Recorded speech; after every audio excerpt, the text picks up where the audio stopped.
Welcome back hipsters, kembali lagi dengan gue Fikri dan kali ini gue akan mereview P-Band dari HG Touch Ritter. Touch Ritter itu berasal dari game PS3 yang bernama Gundam Side Stories Missing Link. Mobile Suit ini adalah upgrade dari Mobile Suit yang bernama Pale Rider. Pada akhir One Year War, MS Pale Rider ini berhasil ditangkap oleh Marcosia Squad. Nah, pada tahun UC90, unit Pale Rider yang ditangkap tadi di-upgrade dengan persenjataannya Neo Zeon dan jadi deh Touch Ritter. Touch Ritter ini masih memiliki header system dan dipilotin oleh Chloe Croce. Kalau untuk masalah desain mah udah nggak usah diraguin lagi ya guys. Touch Ritter emang udah keren dari awal muncul. Tapi di sini juga kita bisa ngeliat kalau Touch Ritter itu emang gabungan estetika Federation sama Zeon. Ini bisa dilihat dari mukanya Touch Ritter yang masih sebenarnya muka Pale Rider cuma ditambahin tanduk doang. Terus ada propellant tank yang biasa dipakai di MS-nya Zeon. Terus emang ini kakinya yang panjang lentik kayak gini, terus ada kayak high heels. Ini asli Zeon banget sih. Jadinya kayak majestic. Dia punya sayap 2 dan masing-masing dapat 3 blade. Tapi yang gua nggak suka ya dari figur ini tuh dia dapat stiker banyak banget loh guys. Kalau nggak percaya nih, asli banyak banget. Tapi ada alasannya karena dia tuh memungkinkan kita untuk bikin 2 form. Nah yang satu ini kan ada matanya, ada yang warna hijau sama merah. Kalau yang hijau itu tuh mode normal. Nah ini tuh mode Hades yang warna merah yang gue pakai sekarang nih. Nah mode Hades tuh mode dia pas lagi ngamuk lah intinya gitu. Terus juga ada yang aksen silver. Sini kan aksen silver stikernya. Itu tuh untuk mode normal. Nah yang sekarang gue pakein, yang kalian lihat sekarang ini mode Hades. Dia aksennya gold semua gitu.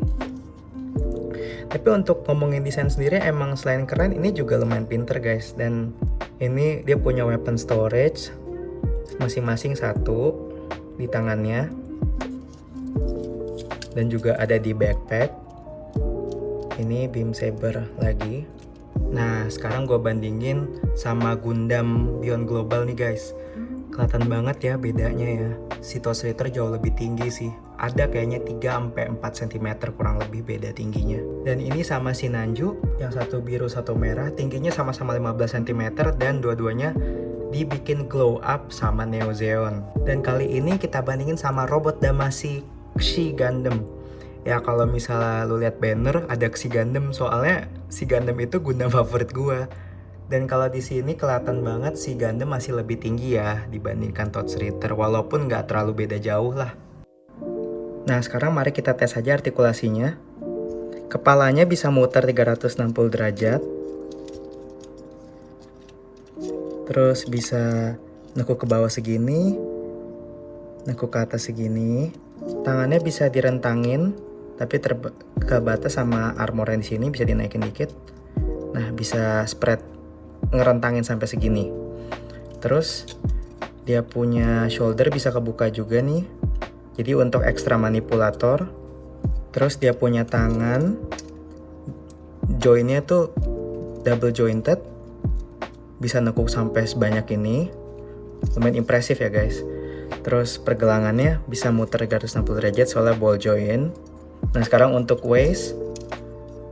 waistnya bisa muter 360 derajat guys.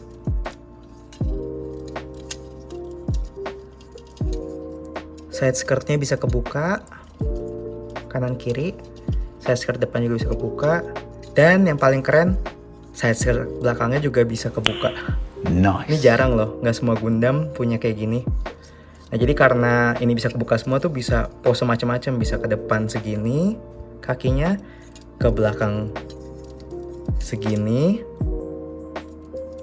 ke samping segini nih.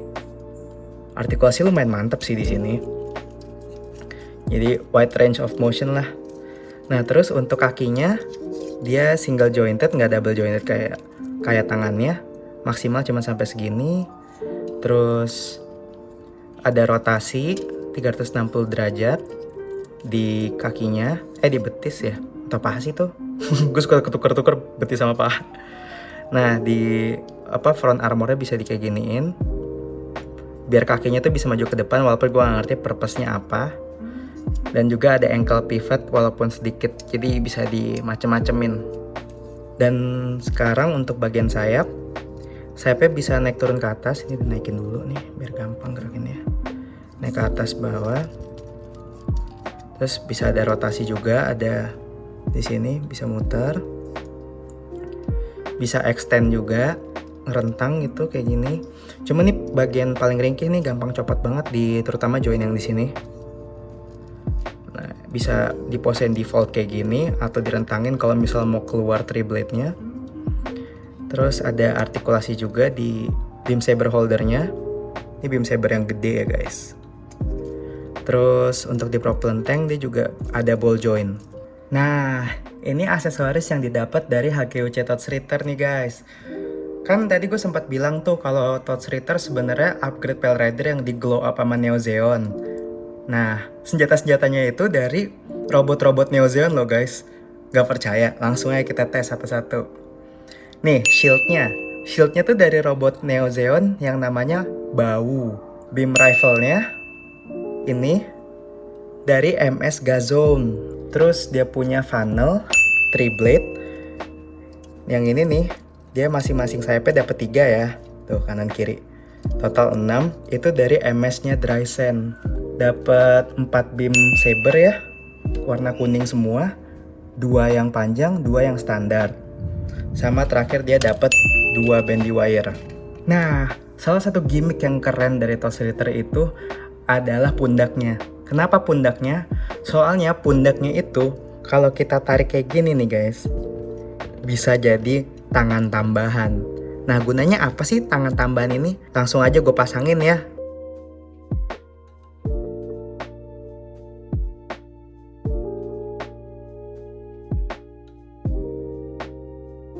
Nah, karena dipakein manipulator tambahannya, si Touchritter ini bisa sampai megang 4 beam saber. Asli. Ini ngingetin gua sama MS namanya The O dari Zeta Gundam.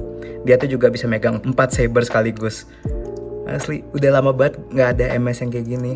Jarang banget. Nah, terus dia juga ada gimmick tambahan. Dan sekarang gue mau jelasin aja apa gunanya bandy wire ini. Bandy wire-nya ini untuk ngereplikain yang di game, yaitu kalau three blade-nya ini tuh masih terhubung sama kabel. Jadi kita hubungin aja langsung.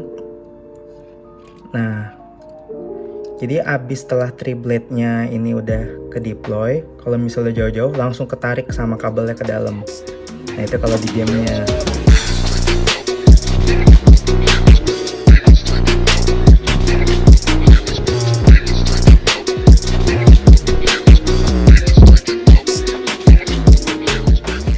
Gila, gue asli suka banget sih sama Touchritter ini. Dari awal muncul di game, emang gue tuh udah favorit gue nih. Tapi karena ini review, gue harus objektif dong ya. Nah, kalau dari segi aksesoris, Touchritter ini udah dapat banyak banget. Gimmicknya udah keren, dia bisa pasang 3 blade dari sini, sama bisa megang 4 beam saber sekaligus kayak gini. Dan bentuknya itu yang bikin gue pengen beli figur ini. Tetapi sayangnya, dia ini kurang stabil gara-gara dia punya backpack tuh gede banget guys. Kayak kalau lu nggak pakai stand, susah mau mosein yang aneh-aneh kayak dia sambil terbang. Oh ya, sambil terbang tetap harus ini ya, harus pakai stand ya. Nggak, tapi kadang yang berdiri itu susah kalau nggak pakai stand. Dan juga kelemahannya itu dia punya engsel di sini tuh gampang copot di bagian sayapnya. Dan yang paling parah itu lihat badan itu banyak banget stikernya. Itu yang bikin turn off sih. Walaupun ya setelah gue lihat, setelah sekian lama gue lihat nih, keren juga. Nah, untuk masalah harganya itu sekitar 3.300 yen. Dan kalau misal dirupiahin itu menjadi 400 ribuan. Tapi kita harus ingat, ini adalah model kit premium Bandai yang udah otomatis harganya bisa 2 kali lipat pas dijual lagi sama reseller.